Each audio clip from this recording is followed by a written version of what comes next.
नाजरीन, इस वक्त एक बड़ी खबर महाराष्ट्र से आ रही है, हम आपको बता दें। महाराष्ट्र में कांग्रेस ने स्टार कैंपेनर्स की फहरिस्त जारी की।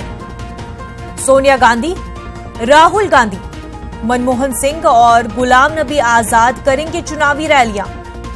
फहरिस्त में प्रियंका गांधी का नाम भी शामिल।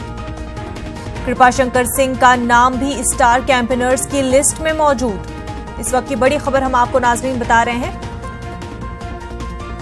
महाराष्ट्र में कांग्रेस ने स्टार कैंपेनर्स की फहरिस्त जारी की है।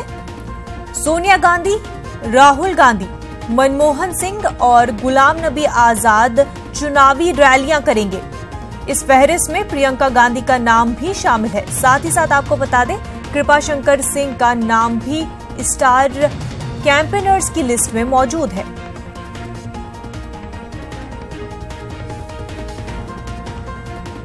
इस वक्त की बड़ी खबर नाजरीन, महाराष्ट्र में कांग्रेस ने स्टार कैंपेनर्स की फहरिस्त जारी की है, जिसमें सोनिया गांधी, राहुल गांधी, मनमोहन सिंह और गुलाम नबी आजाद चुनावी रैलियां करेंगे। साथ ही फहरिस्त में प्रियंका गांधी का नाम भी शामिल है और कृपाशंकर सिंह का नाम भी इस स्टार कैंपेनर्स की लिस्ट में मौजूद है। मजीद तफसीलात के साथ हमारे नुमाइंदे अमित राय जुड़ चुके हैं हमारे साथ। अमित, आपसे जानना चाहेंगे कि कांग्रेस ने अपने स्टार कैंपेनर्स की लिस्ट निकाली है महाराष्ट्र के लिए और बड़े चेहरे इसमें हैं, साथ ही साथ कृपाशंकर सिंह भी। क्या कुछ मजीद अपडेट्स? देखिए, निश्चित तौर पे उत्तर प्रदेश के बाद अगर कहीं सबसे ज्यादा सीटें हैं तो वो है महाराष्ट्र में लोकसभा की 48 सीटें। और जिस तरह से हमने देखा कि कांग्रेस एनसीपी से नेताओं का बीजेपी में शामिल होना कहीं न कहीं कांग्रेस एनसीपी की मुश्किलें जो है वो बढ़ा चुका है। ऐसे में कांग्रेस जो है कोई भी रिस्क लेना नहीं चाहती, अपने स्वरूप के सारे पत्ते जो है वो लगाना चाहती है ताकि जीत हासिल हो। इसी एवज में जो है इन्होंने जो लिस्ट जारी की है, 40 स्टार प्रचारकों की लिस्ट शामिल की गई है, जिसमें सोनिया गांधी, राहुल गांधी और प्रियंका गांधी को जो है शामिल किया गया है, जो महाराष्ट्र में जाके चुनाव प्रचार करेंगी। कृपाशंकर सिंह की अगर बात करें तो कृपाशंकर सिंह जो है संजय निरुपम जिस सीट से उन्हें मिली है वो सीट वो चाहते थे और प्रिया दत्त ने पहले चुनाव लड़ने से इनकार कर दिया था। वो सीट वो चाहते थे कि उन्हें सीट मिल जाए, लेकिन प्रिया दत्त जो है वो चुनाव लड़ने के लिए तैयार हो गई और गुरदास कामत की जो सीट उनके निधन के बाद खाली हुई थी वो सीट संजय निरुपम को चली गई, जिसके बाद से कृपाशंकर सिंह जो है नाराज चल रहे थे।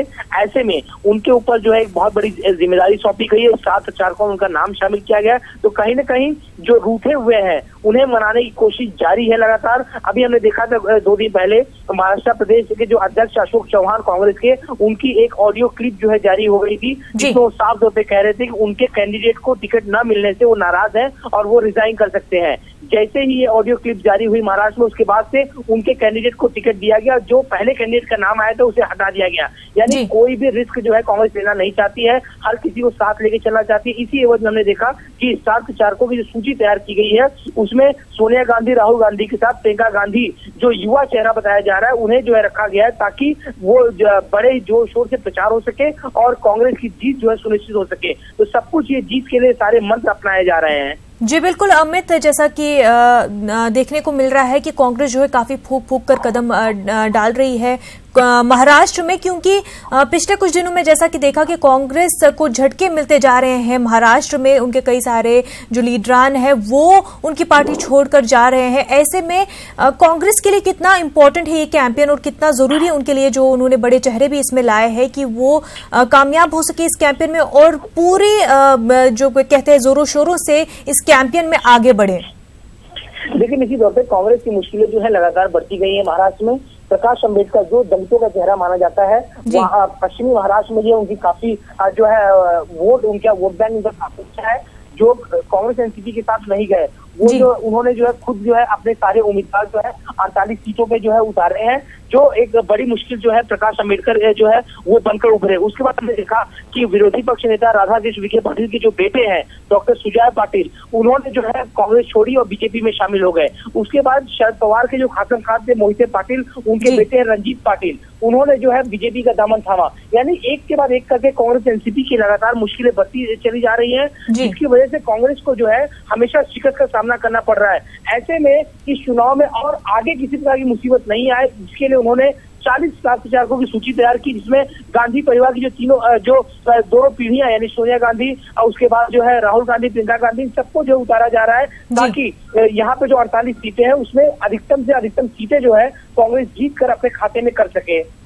जी बिल्कुल अमित, और अगर बात करें कि महाराष्ट्र में ग्राउंड लेवल पर कैसा लग रहा है कि रुख किन की तरफ जो लोगों में अभी अगर किसी तरह की वेव देखने को मिल रही है तो वो कहाँ की तरफ देखने को मिल रही है? इन स्टार कैंपेनियर्स के आने से क्या कुछ वो वेव तब्दील हो सकती है, क्या कोई वेव क्रिएट हो सकती है?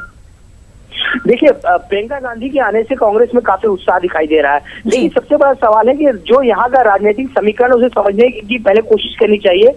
जिस तरह से बीजेपी और शिवसेना का यहाँ पे गठबंधन हुआ है और आरपीआई भी साथ में आई, क्योंकि आरपीआई और दूसरे छोटे दल थे वो बीजेपी से नाराज चल रहे थे। तो 2 दिन पहले बीजेपी सीएम के घर पे जो है वहां पे बैठक हुई वर्षा में, और सीएम ने सभी लोगों को मनाया कि लोकसभा चुनाव में आप साथ दीजिए और अगले होने वाले विधानसभा चुनाव में हम आपका साथ देंगे। तो उन्होंने सभी दलों को मना लिया है, लेकिन कांग्रेस एनसीपी की राह आसान नहीं लग रही है, क्योंकि हमने देखा था कि जिस तरह से शरद पवार ने पहले कहा कि माढ़ा से हम चुनाव लड़ेंगे, फिर उन्होंने कहा कि मैं चुनाव नहीं लड़ूंगा। ऐसे बहुत से नेता हैं जो चुनाव लड़ने से कतरा रहे हैं। तो कहीं ना कहीं मुझे लग रहा है कि अभी भी जो है मोदी लहर जो है वो कांग्रेस के लिए चिंता का विषय, और ऐसे में कांग्रेस एनसीपी के बड़े नेताओं का बीजेपी में छोड़ के जाना, ये उनकी जो जमीन है वो खिसकती हुई नजर आ रही है। जी अमित, बहुत बहुत शुक्रिया आपका तमाम तर जानकारी के लिए।